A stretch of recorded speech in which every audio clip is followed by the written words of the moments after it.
Hello and welcome to the DM's Travel Book Club, a guide to the planes, where each episode we visit a new plane of existence as outlined on the Great Wheel cosmology as found in Dungeons and Dragons. Da, da, da. Da, da, da, da. Yes, We survived the hells. Yep, we survived. Survived the planes of law, so we're out. Yes, We're we're out of law now. We're into conflict. Yes, we've finished chaos, finished law, and now we're like, I know what we need. We need conflict. We need some sort of disagreement or something like that. Yeah, it's been too breezy, this. Yeah. Too breezy, absolutely. Hamilton, what do you know about the planes of conflict? What do I know about the planes? I think actually, I'm gonna go on a limb here. I'm gonna say of all the planes, they're the least. I like the long arm. Just my long arm. That they are the least well known of the planes. However, I think they are some of the most interesting of the planes in their own way. I think the singular focus of like places like Mechanis and Bator and the Abyss are obviously always going to be player favourites, and you can't really beat them because of what they do. But I think each of these ones have something particular to them. I think like the one we're going to be talking about today is probably one of the and another one later, Elysium, are some of the better and more fun nature-based ones to muck about in, because they actually are a bit more like nature, which is about balance in some ways and conflict. And I think then I've always liked Gehenna as an idea. I think this sort of more evil place is more kind of more evil. Yeah, well, it's an evil. It's like neutral, evil, lawful. So it's kind of like it's a lightweight battle, but it's kind of got less hierarchy, but a bit more fun. And so that's kind of what I think about them. What about you? What do you think of them? Yeah, so I think it was interesting. So you've mentioned a couple there, but just to reiterate, we've got three. We've got 3 times 2, which is 6. We have 6 planes that are known as planes of conflict. We have, as you sort of mentioned, we've got Beastlands, which we'll be talking about today, Bitopia, Elysium. Those are the sort of triad of good, and then we've got the triad of evil, which is Carcera, Gehenna, and the Grey Wastes. And what we were reading in the Planes of Conflict, the sort of Planescape book that we've been basically using as our sort of crutch for this whole series, it talks about how these aren't truly neutral. They have, like you said, these flavors of like good and evil, but they are sort of resting on that neutral line, so they're not driven by that chaos or the law. It's sort of in the middle. And as a result, there's something really that I picked up on in the little sort of primer. It talks about that regardless of the motivations that each of the natives have with each plane, that first of all is this idea that neutrality has this reputation for taking your time when considering an action. So you're not like driven forth by like, oh well, we have some rules, we're going to make an action here, or chaos going, oh fuck it, let's go. You know, the people will spend their time. So as a result, it's like something might not happen for days and days and days. So I thought that was quite interesting in terms of like, because obviously player characters want to get on with stuff, but if it takes time, does that drive people away perhaps? But also, it feels like the natives of the plains have this sort of moderating influence and making sure that there's no like law or chaos doesn't have an upper hand. So this idea that they can go either way is this like code of neutrality which has been printed in all these planes, which I just thought was quite interesting, because I guess when we're coming off the planes of law, which we talked about at the beginning, this assumption that people are going to find it really, really boring, and I wondered if actually neutrality could be boring in a way, but actually when you think about it, I think it just gives you that wiggle room to be a bit more flexible perhaps, that you're not tied to like, chaos, let's go, and there's these certain things that people need to follow. It's like it's a bit of wiggle room there, and it could be more flexible for players. It just doesn't seem as enticing perhaps, because obviously you're not driven to that action straight away, or like there's no one way forward compared but it's to playing in the grey, as they say, isn't it? It's that sort of like it gives, and it's like characters like chaotic neutral is that sort of, but if you have like, I've been given a true neutral character, people just go, okay, that's boring. But actually the point that it gives you is that flexibility as a player, and you can, and then if you are neutral evil, it's like, okay, that allows you, as you said, that sort of thinking evil, that sort of like I'm not driven by a law or a code. I'm not Yes. driven by nothing. I'm driven by the events I see before me and how I react to them, which is actually sometimes more interesting. It just needs to be. I just don't think, as you said, it's not as like clear cut. And that's I think what it is, it talks about it in the primer a little bit, this idea that this code of neutrality, which it comes back to over and over again, this idea that it could either favour the needs of the one, or it can either favour the needs of the society, and it can flip either way. So if you take that sort of evil example, you could be like, well, evil clearly means selfish. But that's not true. You could make an action that's for the good of society, but it's a morally evil action. So I think that's the thing. Whereas I guess the chaotic and law side of it, there's definitely like standards. They're like, yes, that's it. Whereas neutrality, you'd be like, well, I can see their side a little bit. So I thought that was interesting. The other thing, I'll quickly go on before I know we need to go into the Beastlands and how cool that is. It talks about those natives of these planes of neutrality. They're convinced they understand more about what the multiverse is than other folk, and that they grasp the bigger picture, which I quite like. This idea is like, they don't, I guess because they feel that they're not conformed to these two opposing ends, that they feel that they know more. But I feel that's, God, if you met somebody like that who says that they know more, they think they've got the bigger picture of it, God, you think, what an arsehole. But then again, I think also all the people of the law planes think that they know the answer to the universe, and all the chaos people probably don't care, do they, so much? But, they've already got the knife out. They're ready to get you. Yeah, exactly. You spent too much talking. You took too long talking. So. Exactly. But I think, I think that's exactly what makes them, as you said, the most interesting, because they have that down the middle, that line that they tread both sides of. And there is a common theme between them, even though like the Beastlands is considered in the good, the upper planes, because of its sort of natural laws. It's natural essence. Yeah, it's nature's plane. That's what it's described as. But then it has got the sort of that doesn't mean it's devoid of conflict or like danger and that. So there's I don't know, it just kind of. It's kind of, I think they're more interesting at good planes actually than even like the chaotic good ones, which are a little bit too, well, what my thoughts on some of those have been, and and I think I don't know, and the lawful good, which can be a bit boring. You've heard it here first, folks. No, but I guess because for again, when we think about it from the point of view of the players, they'll have heard of places like Arborea and all those sort of places, like the chaotic stuff, and like we've talked about them so much. This idea, like you can clearly think of adventure hooks for that, and then the law stuff said, well, why would people want to go there? But there's some adventure hooks here. Here, you have that flexibility in between them. Exactly. But we've chatted enough about the code of neutrality and things. Hamilton, what? It's the plane we're talking about today. What is our first plane of conflict? So we are jumping straight from the hells into the savage beauty of the Beastlands. Ooh, yes. exciting. I'm very excited for this one.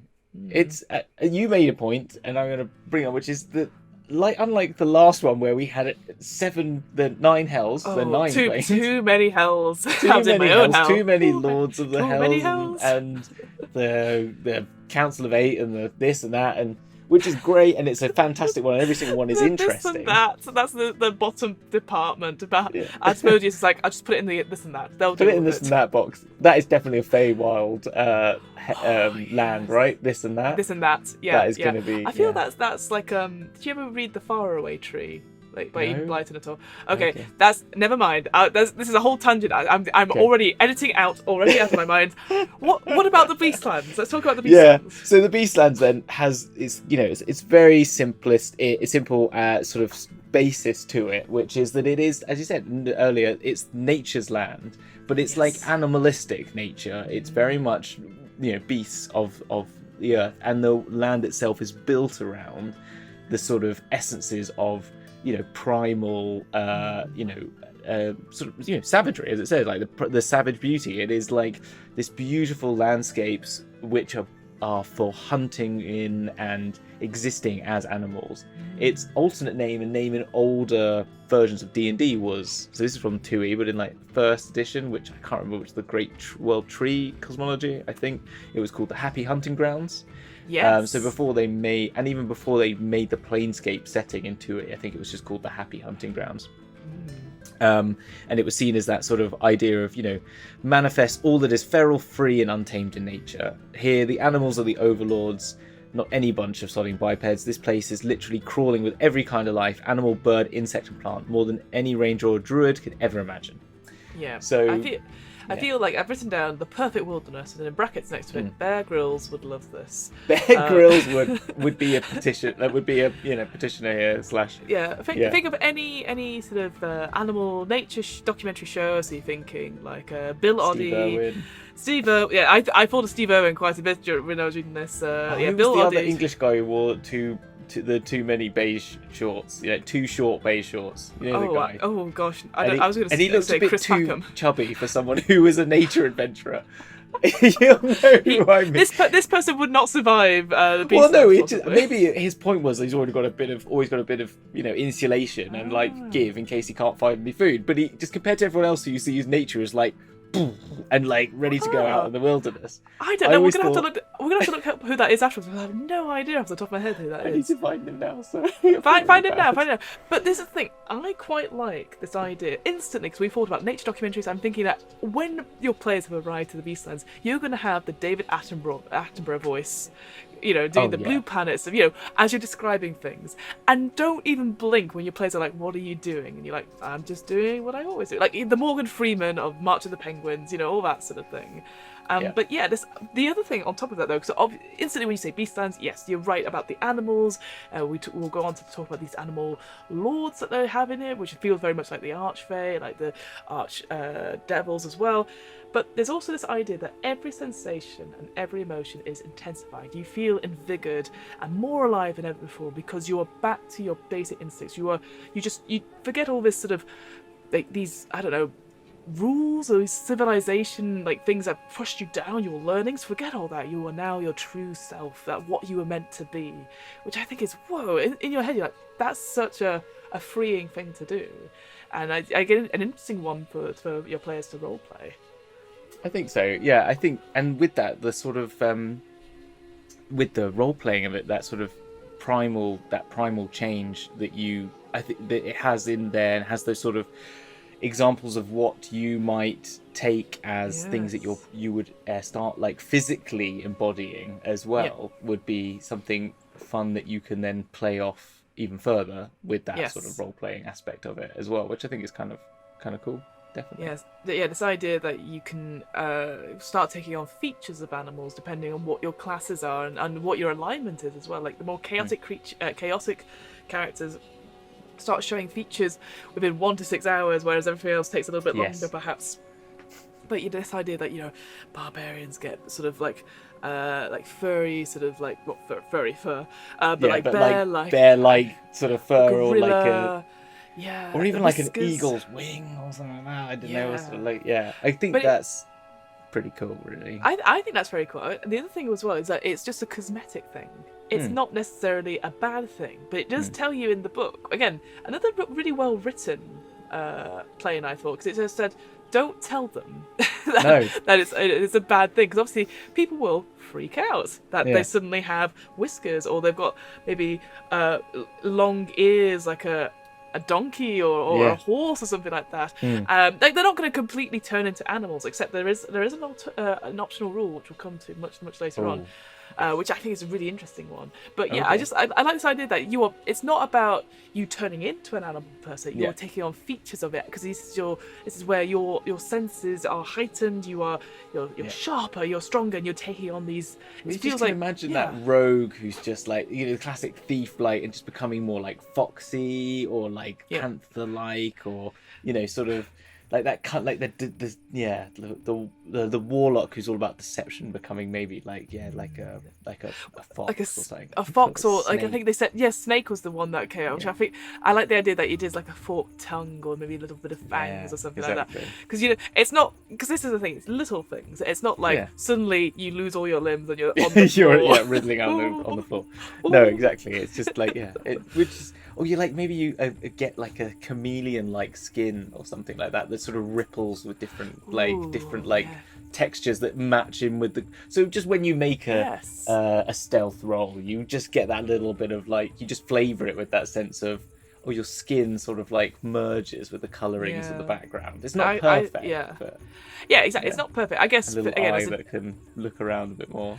I guess again for the DM, because it does say that the DM has the choice in this. I think you would talk with your players a bit. This is where I would invite players to describe stuff. Yeah, I'm a big fan of like saying, okay, what you can add one thing to this scene. It's not world changing, but what can it be? Like it's something about your appearance, yada yada yada. I would then have maybe a list of animals for each class of my party, and be like, here's some examples, and then they could go, no, I don't want any examples, or I'll take a bit of each, and just because, like, for example, for me, I was trying to think of like stuff for like, say, clerics.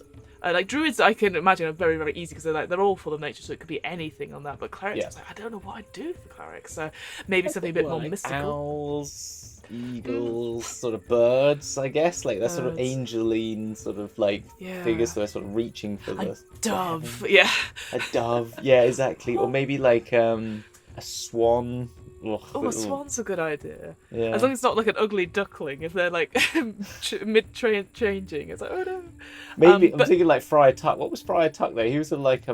Oh, he was like a stoat or something. We're talking about Robin Hood, the Disney thing. Yeah. I like the fact we both knew what it was, but I thought I'd need to clarify it for those people who aren't as up on their Disney cartoons. Who doesn't know the Robin Hood Disney version, right? Like... That means the bard is a cockerel. And I am all for that. No, but that is perfect, to be honest, actually, isn't it? That's undoable. Because the cockerel in that is such a good narration as well. So yeah, I like that idea. But essentially, the tagline for the Beastlands is that life is simple but savage. And I think that really encapsulates all of it. The other thing as well, which I know we'll go on to when we discuss the different layers, is this idea that it's not just... When we say Beastlands, maybe we're thinking of like forests or hills or that sort of thing. It's not like that. It's every kind of environment. Yeah. So you could end up in a tundra or a savanna or a desert. You know, all these different things. And I thought that's actually quite cool. I'd like to see it. Like you end up in the desert. You end up on an icy peak. But it is that breathtaking, beautiful. I know somebody recently who, through various art programs, they went to the Arctic Circle and they took videos of the ice and them walking through the snow, and it was just incredible to hear because there's no noise or anything like that. It was just so cool. And I thought that would be such a cool place to do it, but not in a horror setting. Everything I do is always a horror setting, right? But it was so surprise, beautiful. surprise. I know. Oh, predictable Fiona. But yeah, I just thought to myself, that's really cool. I want to be able to do a setting that is just, it's just beautiful, and just appreciating that. And there's not like there's not a conflict to it. There's not like there's the storm is coming in, we're going to be frozen to death. It's just beautiful and picturesque. And I agree, and I think that's what I liked about it more than like the sort of Arcadia, which is like too perfect, you know, like that sort of like nature that's too organized and regimented. Everything is great. And then Arborea, which is like too extreme, you know what I mean? It's like too chaotic, and the other ones that are then basically all mountains. The other ones that are kind of like Yggdrasil, Isgard, and Mount Celestia. So this one, I kind of like this feeling of just like that real. You go right into a jungle. It's just like thick, proper jungle space, and then climb up through the mountain, and then you get to the top, and it's a huge sort of like glacier, and then walk down to the side of a beach, tropical beach land or something like that. Would be kind of cool. Really. You know what?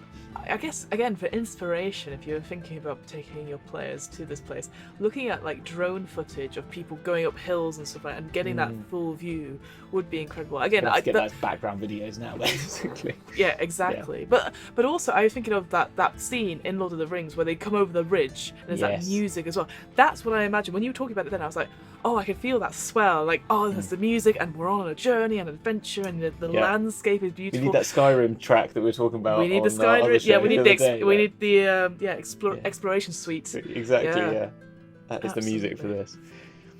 So with that, then, we've got this fantastic, epic landscape. But how is it apportioned and presented?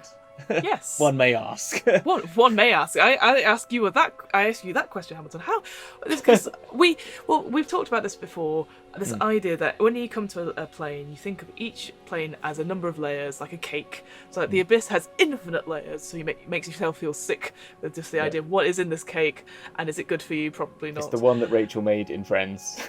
Yes, exactly that. Whereas like Mount Celestia, you've got 7 layers, and then obviously 7-tier sort of band. Yes, yeah, 7 tiers of perfection that you'll never get to the end of. It's a wedding cake, isn't it? Yeah. It's a proper wedding cake, and then obviously you got Bato, the 9 hells, which has 9 layers, the other way, like all the way down, which is like all the chocolates you could ever need, but like so sickly, disgusting, and bad for you. But like at the bottom, death by Asmodeus chocolate, just like whoa. But yeah, what about this chili chocolate? Then? How about that? This one, this Beastland cake then. Well, this Beastland cake is it kind of reminds me a little bit of the other one we talked about, like Arcadia, where like it has very solar centric sort of ideas behind it. But then in this one, it is split into 3 layers, which are Krigala, yep. the layer of eternal noon, Brux, the land of never-ending twilight, and Karasuthra, the domain of the glowing moon. And it's very simply arranged. Krigala is, as it says, in eternal noon, so it is pure, blazing sunshine, which shines from the sun, called Solera. And then you have Brux, which is the never-ending twilight, which is halfway between the two. Yep. So I will then skip to Karasuthra, which is where the moon Noctos reigns supreme. Yeah. And so it is midnight, and there is only light of a moon. There is just moonlight, and I think there are some stars in the sky. It wasn't, I think, mentioned, but it's not starry. Like, it's definitely that. It's Noctus's domain, essentially. Yeah, exactly. That's their light. Yeah. And so when you're in the middle in Brux, you are basically, it is however you see it, sunset or sunrise. This sort of dusky or dawn, never-ending twilight, which always reminds me of how I've always imagined the way that Matt Mercer explains the Feywild was, and I always use it, and I don't know if it is a Feywild thing, but you walk left, when you walk east it's a never-ending dusk, and when you walk west it's a never-ending dawn. The other way around. You know what I mean. Dawn and dusk. I mean, I did it the other way around for me off on camera. It doesn't matter. Yes, it's that. I think what's cool about it, again, it talks about it a little bit, not in too much detail in this primer, but this idea of like gate towns or towns on the frontier of Brux, and the bit between Kurigala and the I've already forgotten this, Karasuthra. One of them is like that dusk, and then one of them is sunrise. Dawn. Exactly. Dawn essentially. Yeah, and I think that's so cool. Like on opposite side, signpost and wind. I've forgotten the names. There's too many. No. But you're right. Because signpost is definitely one of them, and then the other one, I think it's Waysign. mentioned once. Waysign. There you go. I was going to say it's mentioned once in one line, and then it's never mentioned. Yeah, just beyond that, there is the other one, which is counterpart called Waysign, and that's it. And that's it. There's nothing else about it in that whole chapter. But that's quite cool. Again, like they get lost, then they know where they are. Yeah, I just thought that, and I guess maybe Waysign you could add your own little things about it. Maybe it's just, it literally is the counterpart, as the sun and moon are counterparts in this. It's just a counterpart of signpost as well. So I guess I guess we could talk a little bit, like go into a little bit of detail about it. So that first layer, the Krigala, sunlight all the time. So as a result, everything is beautifully lush. You've got all these different environments. They're not random, but you'll you will never get like ice next to a luscious field, but you'd get like certain bits and pieces. Like it's all arranged, but you will get a whole. I just imagine it like. Imagine a video game world version of a nature environment, which is like you will quickly transition from the beach to the edge of the mountain to up the mountain to into the forest and then beyond into the jungle, and then that's kind of how I see it. Like I quite like that. That sort of way. Yeah, I like that. It's an open sandbox, but you can quickly get to the capital city or the different next environment if you walk long enough, and eventually you get fast travel, and you're like, and now I'm here.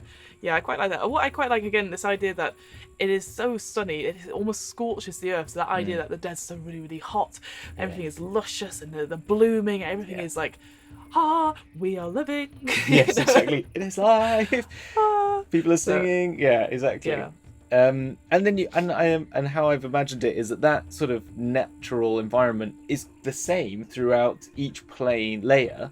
However, you'll just experience them in different. They are physically separate, but you would probably they are split. So Krigala is split from Brux by the River Oceanus. So which is the sort of counterpart to the River Styx, which travels through the upper plains. Not all of them, but some of them. Yep.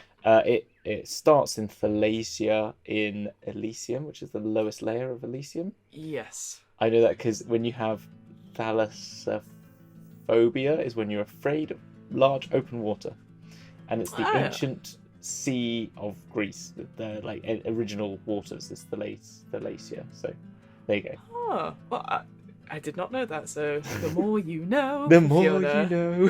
And so, but anyway, that travels through there, Anaboria, and I can't remember where else. I think that's the only two I can remember off the top of my head. A couple of other planes. But jumping off that, Yggdrasil, the huge world tree, goes through quite a few layers. And this cool fact that I didn't know about, this idea that there is like guardians of the tree, which are squirrel folk, that I know. Perfect. Yeah, I'm just like, I don't know. No, you can't cut. You want to use our branch? I don't know. I'll have to ask higher up. And then you just have a whole bunch of squirrels going, no, don't let them on our branch. They're called Rasatok. I think that's how you pronounce it. Right. Okay. Yeah. I think so. But again, I like the idea that there are guardians to these places. That there are people, just like the River Styx has like people that go, you go on boats and stuff like that. Here, there is something here that are squirrel folk that are the guardians of the tree, and I'm just like, that's great. What a great interaction you can have there. I just thought that was very cool. Yeah, the squirrel people known as rats. I just must have missed. How did I miss that? I don't even know. It's fine. It's such a short little paragraph. And I think that's the thing, is sometimes I know we say this for whole things. Sometimes you're like, oh, there's so much stuff here. That is such a little sentence, and I'm like, I want to know more about these squirrel folk. Just like, and they weren't even mentioned in like Isgard or anything like that, did they? Didn't mention them once. So no, exactly. And I don't know. There was a previous plane that talked about all that, like a town of ants. Like the hive of stuff. I was like, that's actually quite interesting. Like the whole sort of hive thing, but they don't get mentioned anywhere else. I'm sure they do in other books stuff like that. But for this one, I was like, I want to know more about squirrel folk. But now I need to buy the monstrous companion. It was on there. Oh, more stuff. No. But I will say with this first layer as well, one of my favourite things, which I talked to you off recording very, very briefly about before we were like, we need to record about this, is the Forbidden Plateau. This a very cool ass idea. There's just something that just rises out of the ground, just impossibly tall, with strange creatures living atop of it. You maybe see like a big creature, but you don't know what it is, and it's like nobody ever goes in, and hardly anything ever comes out because it's so big. It's this concave. It's really a lost world, isn't it? It is. Whoa! Look at that. A lost world indeed. Yes, this place. Not only is it difficult to reach, but it's self-sufficient. It's a whole ecosystem for dinosaurs. Yeah, and it's interesting to note that. Sorry. So one of the special conditions we haven't talked about, I don't know if we talked about it on camera, is that you can't fly. Yes, you can't cast fly. You can only fly if you naturally fly. Yes. And therefore, that's why it is very difficult to get up to there. I suppose if you are a dwarf, you might be able to figure out some tunnels to get you up there. Maybe, there are other ways. Like it says, it's so like sheer a cliff that even the toughest rogues, I don't think they had monks yet in this, but they might have done, to climb up there. So, but you could always work a way around. But yes, at the top, there are all the dinos. Dinosaurs! Yes. Yeah, I mean, it's one of those things where you think, really, dinosaurs? And you're like, yeah, why not?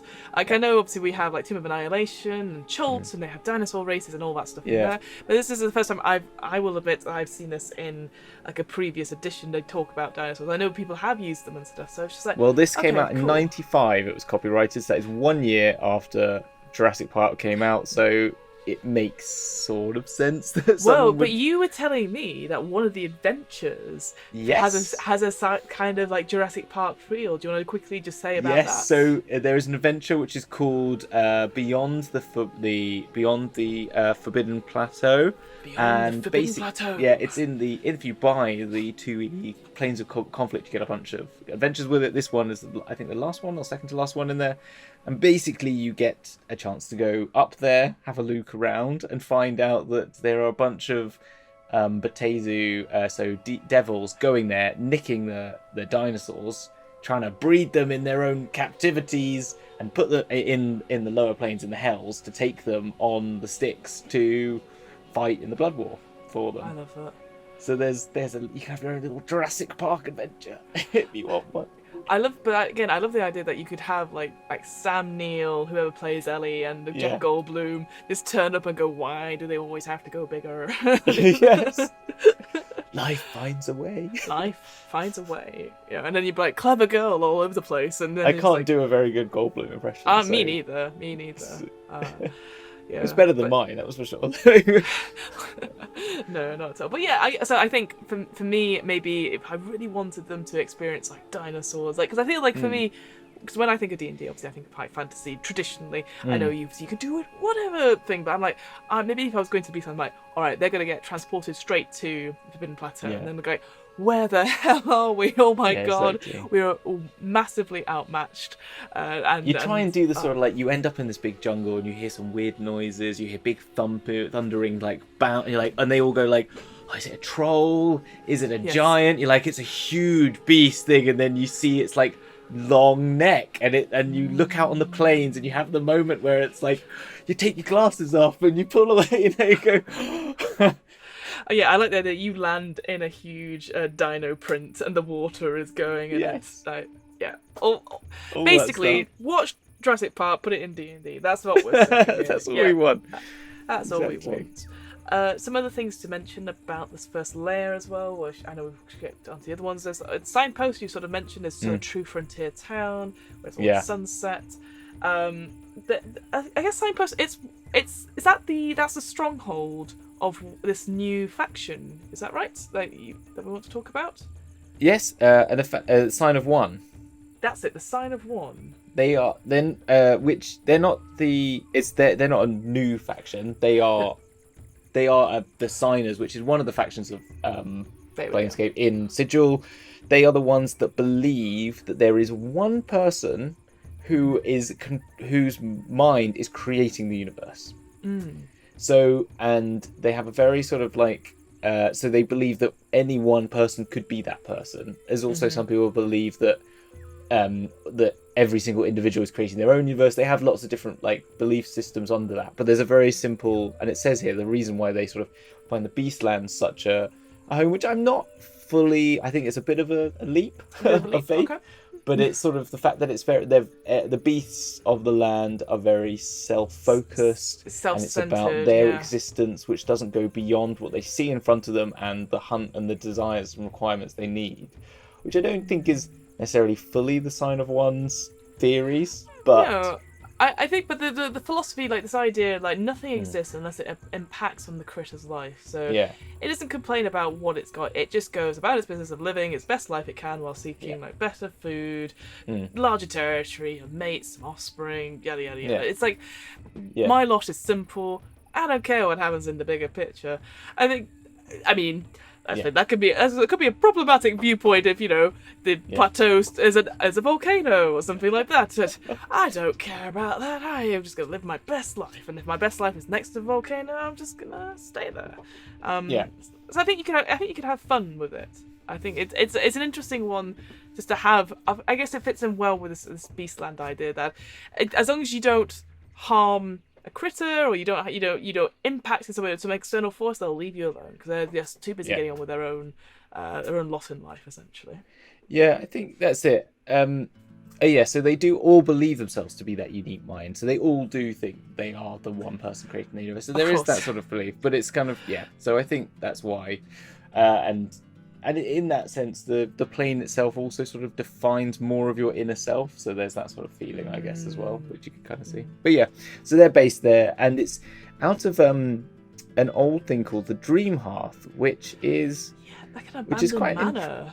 Yeah, like an abandoned manor estate that the faction rebuilt and restored, but it doesn't really give you too much more about it. But it has such a cool name, and I'm like, do you know what I mean? I was just like, wait, there's got to be something behind what, because it also says, Wayside doesn't have a Dream Hearth, and you're like, but why? Why is that so special? Yeah, but why is it special? I want to know why it's special. Yeah, there's clearly there's I guess it is meant for you to build. But I agree, it's similar to those previous Dwarven Duragard towns we talked about that had really cool names. You're like, I want to know more about those. And like, no, you just use these names. And you're like, well, that's kind of, I sort of saw it as like, what I'd see is like when you sleep by the Dream Hearth, you dream like some sort of specific, like welcoming, like divination or something like that. I don't know, it could be kind of interesting or something. Yeah, or you dream as an animal of your choice, like you go and inhabit the spirit of your spirit like a point of view, and you gain more insight into how this works and stuff. Yeah, that could be quite cool. I don't know. It needs a bit of something like that. It's anything I was like, come on. No, I agree. I was like, an abandoned manor. Boo. Yeah, I agree on that. Then we've got stuff like Skurrit's. I think that's how you pronounce it. Skurrit's Glade, this idea of the god of the centaurs, a small forest realm with a mix of deciduous and conifer trees. I was like, ooh. Not too much is very pastoral. I guess these things, when we talk about these realm stuff, they're very so much like, this is what we do. And this is the interesting thing. It doesn't really talk about politics in this plane at all, because people just get on with their own thing. So you have all these settlements, but they don't really have like rivals or enemies, or it's just like, we're just getting on with our own thing, and we're okay with that. Yeah, it's kind of like the like they have these things that they call the current chant, or like of the area, which normally has like a bit of like, someone's about to usurp someone, or the real power behind the throne. They used to have that power behind the throne thing on a couple of them, but it's not this here. And it's like this one, for example, is the centaurs used to be said to be skilled in potions, but some say they've found some really cool salves. You're like, okay, right? That's really riveting. That's the level of gossip that's going around these settlements. Yeah, my gosh. You know what? It feels like when you go home and you're in the countryside and it's all very lovely, and you're like, so what's been happening? Oh, well, Steve got a new car, and you're like, good for Steve. Anything else? No. What about you? He's not making his own beer anymore. Oh. Right. Good. Tell us about that big far off London, that big city life. I don't know. I kid, but it is true. It's interesting when you read these things, because they're all very cool settlements, but there's like, apart from a few services here and there, like you go, that could be interesting. There's not really much like, here's what's the adventure hook for being a part here. Like some of them have like. Some of them have, like, so for example, this Glade one. So I did that creatures that spend a day or more there is granted a +1 bonus to all wisdom checks for the duration of their stay. That's nice. I've not seen that before in any of the other towns we visited. And I like it because peace of mind can be a rare commodity in the Outer Plains. It's very true. That's very true. I like the Standing Stones one, which is the next one I talked about in this, about a character called the Warden. And so, like, as I mentioned before, the Happy Hunting Grounds is the name it's called. And there is, like, and I think it tries to go against that whole idea that this was put up as, like, a place where you can imagine your sort of bad guy in Ace Ventura 2 sort of, like, goes and, I'm going to go out and shoot all the rhinos. I'm going to catch all, all those sort of idiots. And, like, all the Americans who like to collect, collect the scorecards and stuff. And this person patrols the area for anyone who dares to hunt for sport. And he doesn't hunt alone. He has a pack of hunting hounds and a flock of falcons to back him up.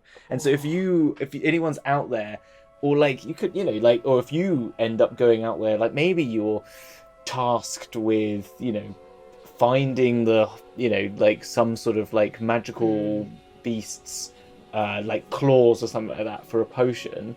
Mm-hmm. You are, you're not hunting for sport, but you're hunting for. No. But there's a borderline that you're planning on there, and you can go down some interesting routes with that. But this character might try and come after you because, hey, what are you doing here? Like, this is a land of, you're not what you're meant to be doing here, sort of thing. Yeah, it's like an anti-vigilante against poachers, essentially. Yeah, so exactly. With that, I wanted to sort of jump ahead a little bit to the optional rule That's you get in 5th edition. So we've said this before, but in the DM's guide, it has very, very brief, like here's a paragraph about each plane, but also optional rules that these places can have. So I wanted to talk about the optional rule of beast transformation. So whenever a visitor slays a beast native to the plane, the slayer must succeed on a DC 10 charisma saving throw. So not particularly high, but you never know. Or become transformed as the polymorph spell into a type of creature that was slain. In this form, the creature retains its intelligence and ability to speak. At the end of each long rest, the polymorph creature can repeat the saving throw. On a successful save, the creature returns to its true form, but after 3 failed saving throws, the transformation can only be undone by a remove curse spell or similar magic. That's interesting. I like that. Yeah. I do like that. I quite like that. This idea that it's the happy hunting grounds. It's not, because this idea that everything has its purpose. Like that's what I see from this. That everything. You have the predators and prey and that sort of thing. But if you're killing for the sake of killing, a sport thing, that you become the prey and you may get hunted yourself and all that sort of thing. But you're just replacing another person. And you're replacing it because you took their life. Without cause, I guess. Because again, the whole sort of like petitioners and the people native to the plane are mostly animals. They're animals that are intelligent and can speak and stuff like that. So I just thought that was such a cool little thing, which could fit in with the warden quite well. That it's the warden casting the spell or like controlling it, and is the only one that can save you, for example, or like you need to atone for your ways in some way. I don't know. I just thought it was just an interesting one that you could be stuck like this form for a long time. And people might not believe you, because that's, I guess, here's the thing: you can, retain your intelligence and ability to speak, but what if that's only on this plane? If you go to a different plane, the prime plane, you might not be able to speak, and you might start to lose that intelligence, and you might just. No, I think that's quite cool. I think that's so. There's a couple we've just put then in both those things, 2 little adventure-y things that you can have conflicts that you can have in your adventure if you end up here, which is kind of I think they're fun. I also like the stream that's here, which is like this impossibly cold stream that if you survive and it enters the water voluntarily, feels invigorating, gains a +1 bonus to all constitution checks for the remainder of the day.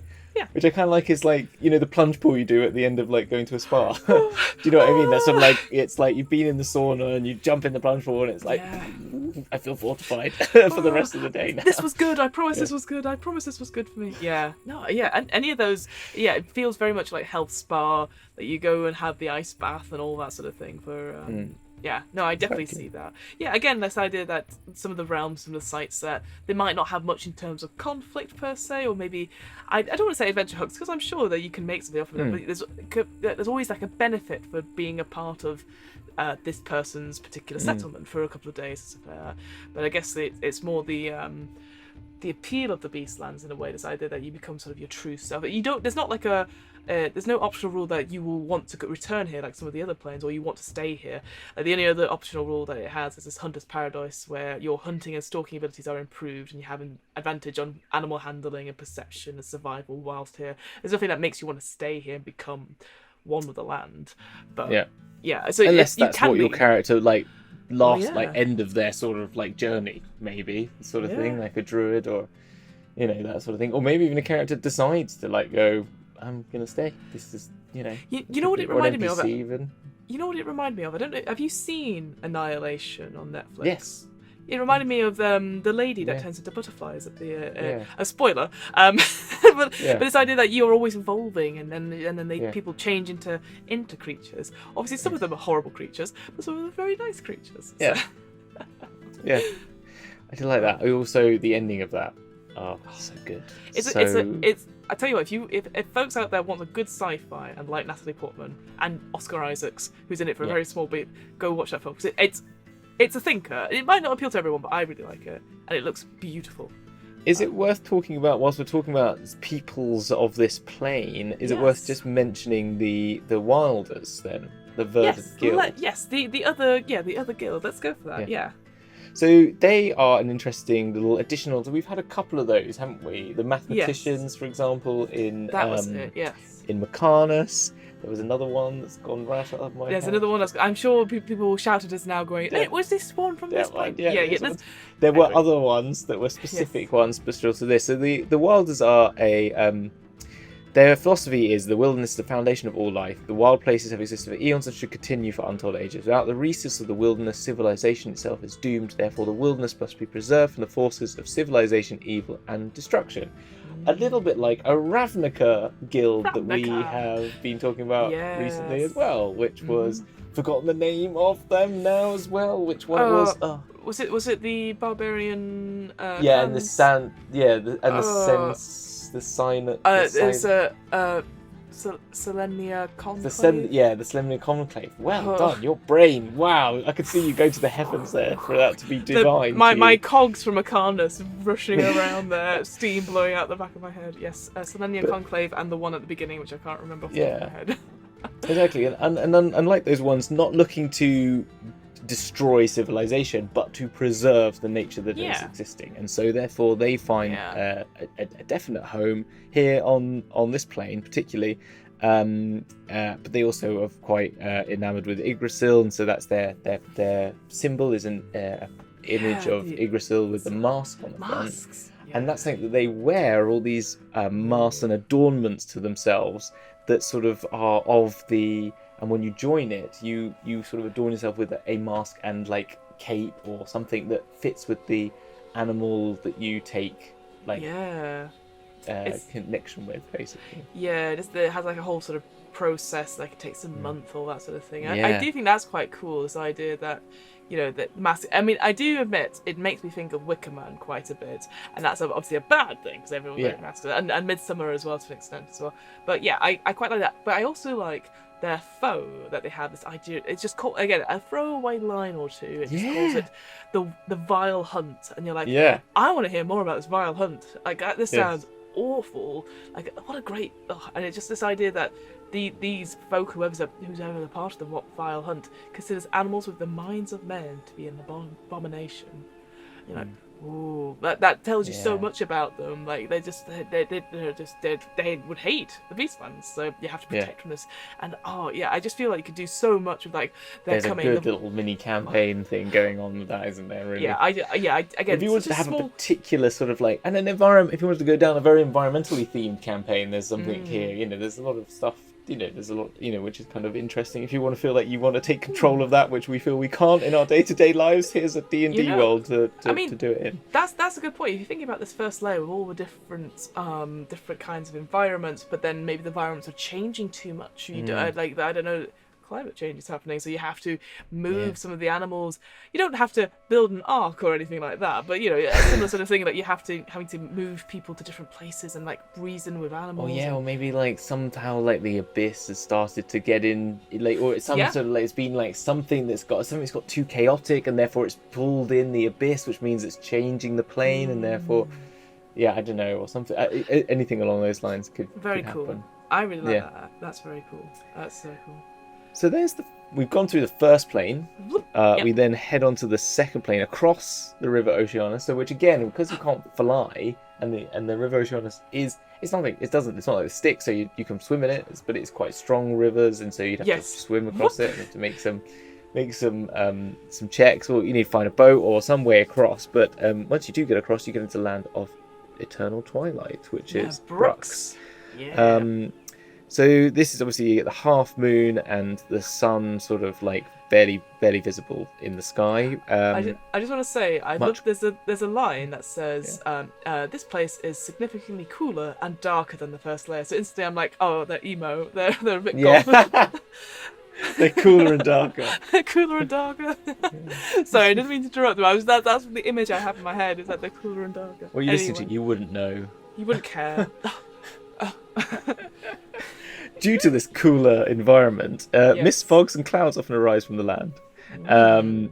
But it's it's going to be that golden hour light, big long shadows, and all that sort of stuff. Very beautiful. And so it's got a couple of places it mentions in this. So it's got an interesting group of peoples, which I hadn't. The winged elves, the Aphariel. Which are in Alcarak Elam Jankal, which is... I'm glad you attempted that, because I was just like, oh my goodness, that's Alcarak Elam Jankal. There you go. Yes, very, yeah. And you know what? I had to reread this section because I was like, wait, are they not just Aarakocra? No, they're actually winged elves. Yes, This exactly. idea that And there's, neither, and they say they do get confused with celestials as well, because they're sort of Yep. elves with wings. So that's kind of what celestials sort of look like to a certain extent. Yeah. But they, I love the idea of their land, which is that it's a canopy. They live in this woven the canopy branches into homes and made these sort of nests within them. So they sort of it's like the whole nest town, isn't it? And Yeah. you've got like it's full of flapping wings, cries of hungry young, and canopied meeting rooms and gathering halls, and just like, oh, that's so cool. Like just being able to look up and seeing these lights and people flitting between them, and you think, oh, are those fairies? Are they a fae? And you're like, no, there's a winged elves, and you're like, oh shoot, that's pretty cool. They look pretty cool. What I do like, again, there's not much in terms of like real stuff about it. Like we've talked about it before, that there's not much in terms of like power behind the throne or stuff like that. One thing I do like is that inhabitants do not trust Burks or visitors who make open use of fire due to the dangers it causes to their because homes. they're literally kindling as They're like, Yeah. no. So probably again, not a good idea. because again, that could be a really cool adventure hook in a way. Like I don't know, maybe there's a curious young, like one person that's young. You know how how birds fall out of nests and stuff like that, and they come home and go, look, they showed me this, and they're like, no, what have you got there? A fire? No. So true. No, I like that. Yeah. Or accidentally taught people. So you don't know about fire? And the kids are like, no. Oh well, this is how you do it. You just get two things. Like, what are you doing? Stop! Stop! Don't teach them. Yeah. No. Very cool. So, but there's a little bit like, again, talk about that adventure. Like people are trying to get their wings, the sort of like the feathers for like featherfall tokens and stuff like that, flying potions. So maybe that's how you get interacted with the warden, and people maybe like try. There's another little sort of link with that. Then there's two other sort of realms in this plane that it talks about, and I think you could then extrapolate from these quite easily, which is that there is the Cat's Lord's Prow and Ursis, which is which are basically the father bear. One's for cats, one's for bears, and I think you can sort of imagine one's kind of like what one's like and what the other's like, really. I just love, again, the Cat Lord's Prow. I got vain and curious, and the next line, vain and fickle, because vain came up twice. I'm like, yep, that makes sense. So yeah, you can literally take cats. And again, it's like, if you get captured by some of their crew, that they like, you have to appease to their better nature and their ego, and if you do, you might be invited on the next hunt, but might not. It doesn't matter. Whatever. Like they're the emo kids. Whatever. Like, I guess you can stay. Do you have anything for me? You don't. Cats would we're definitely just gonna be put emo kids, wouldn't they? Anyway, Oh, they were. They were. But on the other side, like you were saying, like this Balador, the father bear, this idea of a cup. It's like, so lovely. Winnie the Pooh and Paddington and all those sorts of like Farthingwood and just like. You know what? Again, this one it talks about this idea of services. So they distrust like lycanthropes. If they've changed their alignment, but if they're seeking to relieve their curse, then you can do it here. But the thing I do like, there's a little, again, throwaway line in this Ursus settlement, this campsite, is that payment is a good tale, a good story. Yeah. Oh, I love that. I just can imagine how cozy it would be, couldn't you? It's just like, oh, it's like Goldilocks just finding the right bed, sort of thing, and you just be like sitting there. Yeah. Anyway, lovely. So that was a nice little stop before we move on. Yes, that past was nice. Waysign, onto Karasuthra, Noctis's domain. So the third and final layer, where riding high in the midnight sky, Noctis absorbs most of the energy that the distant Solaris sends him. The moon's surface glows brightly as a result. So it prevents any non-magical light source from alighting in the layer, so torches won't burn, neither does lamp oil, campfires cannot be lit, nor do flint and steel strike sparks. Yeah. So not going to be many dwarven forges on this plane, I thought. It's going to be very cold evenings, unless you've got like, I don't know, like I was going to say a bubble then, but like Mordekainen's like mansion or anything like that. Like it's going to be cold and it's going to be dark, and it talks about with each layer, this idea of there's animals native to layers, this idea that you could have almost like deep ocean vibes, this idea there are some creatures that are so weird and they only come out because, this idea that they've got weird eyes or you ever seen that is it called the goblin shark? Goblin shark. But that is definitely a D&D character that made real, isn't it? Like, what? The goblin wolf or something like that comes out in the dark and just... However, if you were feeling a bit cold though, Fiona, here's a segue for you. You could travel to the Labyrinth of Fiery Doom. So good.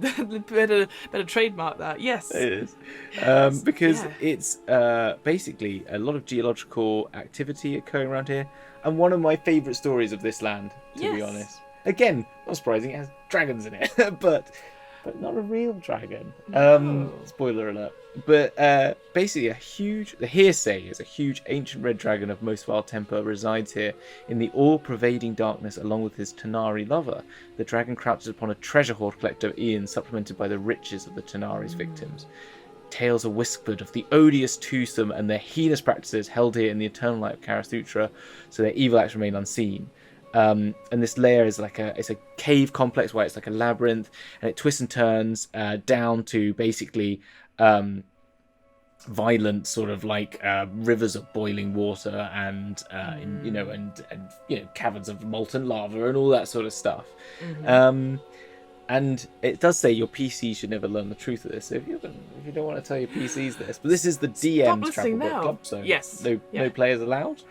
Or something. What are you doing here? Get out of here! Get out! What are you watching? Actually, it's actually an Aasimar and a devil who fell in love and are pretending to be a dragon and a Tanari to put off the scent of their higher ups, and so they're like lovers that sort of like hide away in this sort of like cavern. I don't know, it's kind of like there's a nice little story to it. It does feel like cool. Very much like star-crossed lovers. They all they're from two different places and their families or bloodlines would never approve.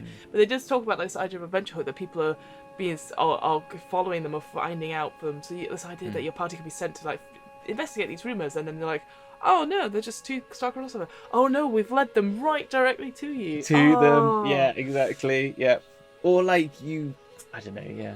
Like you could add something like maybe you've got some other characters that got like NPCs that have a similar fate, and so you hear about this place and take them there as a place of sanctuary or something like that, or like I don't know. It could be, or you can make it like the Gretna Green of the D&D world. Oh, everyone elopes there to be with their love. Married, they're from different places. Exactly. I like that. But yeah, so it's that's just an interesting little story. Then you've also got Stormhold, which is the crashing thunder. So Stormmouse, the giant's god of the sky. It's gonna be. You can imagine what it's like. Stormed in a cloudy castle. It's Howl's moving castle mixed with giants, golden palace, purest gold with Mortai, which are the floating the clouds, like people, far in Rick and Morty. Yeah, yes, exactly. So I again a very small little bit to it, but I thought that was such a cool idea. I'm a big fan of giants, and I'm a big fan of storm giants. I do know, yeah. So I'm just like, this is all for me, and I'd appreciate. I like the opal pool, which is cool. Yeah, that this person swims around in it and stuff. You're like, what? Yeah, and you get restoration and regeneration and healing from it, which is kind of nice. Lots of those little pools lying about in the outer planes. But I guess to get there, you have to go through all three of these layers, which gets continuously darker until you probably can't see, and then even magical light is reduced somewhat, and like 50%. And you can't fly, so you somehow got to get up to this cloud palace, and then you can heal yourself. It's like that bit. It's like in a video game, like in Dark Souls, which I don't think you haven't played, but like you aware of you need healing, so you know there's a point where you can get some healing, but you have to go out your way, and you basically lose the amount of health that you're going to gain by getting to that point to heal yourself. And you're like, what a waste. Yeah. No, all I see is like you got your horse, and then the sights of grace, and then people just keep fighting you. You're like, just leave me alone. I'm just trying to have fun and wander around the plane. But yeah, that's as far as I know about Dark Souls. And I mean, I'm talking about Elden Ring there, but it's I know Dark Souls. it's you know a similar thing. Yeah. Similar, same but not same. But yeah. So that is all the places and the realms themselves as they put in there. So that's the places you can go. We've talked a bit about the people. We talked about the geography. We've talked about the special conditions, which is you can't fly. Other than that, magically there isn't too much of a change. Otherwise, is there really? Then there's no, because it's not a lawful or a chaotic plane. There is no sort of like inhibition on magic like there is on all the law planes. Chaos, any what they're called, wild magic sorcerers, wild magic never works, and on law plane, and then vice versa on chaos planes, lawful sort of characters have disbenefits, but there isn't as much on here. There is a whole section on it. So there is alterations. There are minor alterations to alteration, school of magic, conjuring and summoning. So conjuring and summoning, you can only summon creatures, and then creatures will not be obedient. Because they will want to go with their primal nature. Divination always has a sort of divination. You can't call if you're calling on other sort of plane of knowledge or beings. It doesn't work as if it's nature's plane, which I thought was quite a cool little line. And like you said, enhancement. No, enchantment. I don't know why I put enhancement in there. Enchantment and charm magic, not capable of controlling normal creatures of the Beastlands. So yes, they're natives because obviously they're of their own mind and will, which I thought was quite good. Necromancy is one element lower, and but in place vital it doesn't come easily. So like that even includes necromancy in terms of in the old school way of it being life affirming abilities as well, like healing spells are at one level lower, which is good. This idea this death is a part of life, but in a place that's so full of vitality and the sort of vibrancy, it doesn't come easily by unnatural means. And I thought, that's so cool that like these things are just a part of it, but it's just so clear and so like almost like a saturation all the way up. That's how I see it now. So I'm just like, that makes sense. I guess like death they accept it's a part of it, but they don't look at it too hard, perhaps, and it's like, no, don't worry about it. Don't just keep it to one side. I like that.